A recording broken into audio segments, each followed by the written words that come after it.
کراچی کے scouts auditorium میں sports journalist association سجاس کے تحت سالانہ Rashid Siddiqui talent award and سجاس ایوارڈ اور کھیلوں کی دنیا پر کووڈ-19 کے اثرات کے عنوان سے سیمینار کا انعقاد کیا گیا۔ ہمارے معاشی حالات ایسے نہیں ہیں کہ ہم اپنے آپ کو سروائیو کر سکیں، تو ہمارے پلیئرس کو جو ہے بہت لاسز جو پلیئرس کے ساتھ ساتھ جو اسپورٹ سے ریلیونٹ باڈیز تھی ان سے تعلق رکھنے والی شخصیات وہ بھی متاثر ہوئی، ڈے آف ہوا۔ جبکہ تقریب میں 7 ایتھلیٹس کو راشد صدیقی ایوارڈ، 5 افراد کو اسپیشل ایوارڈ اور 12 اسپورٹس جرنلسٹ کو مختلف پیشہ ورانہ کیٹیگریز میں ایوارڈ دیے گئے۔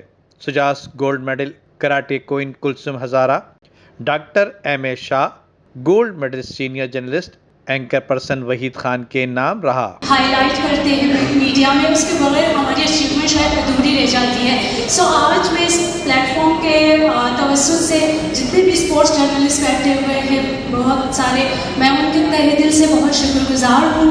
اور آج جو یہ گولڈ میڈل لینا چاہ رہی ہوں، سو میں اپنے ٹیچر، میرے مینٹور، جو میرے استاد کے ٹارگیٹ ہونے کے بعد جنہوں نے مجھے ہمیشہ سپورٹ کیا۔ اس موقع پر وزیر اعلیٰ سندھ کے مشیر ترجمان حکومت سندھ بیرسٹر مرتضیٰ وہاب کو سجاس کی اعزازی ممبرشپ بھی دی گئی، جبکہ تقریب سے مرتضیٰ وہاب، سابق کپتان قومی کرکٹ ٹیم معین خان اور سابق صوبائی وزیر کھیل ڈاکٹر جنید علی شاہ کا کہنا تھا کہ ٹیلنٹ کی ہر سطح پر پذیرائی ہی ایتھلیٹس کی اصل کامیابی ہے۔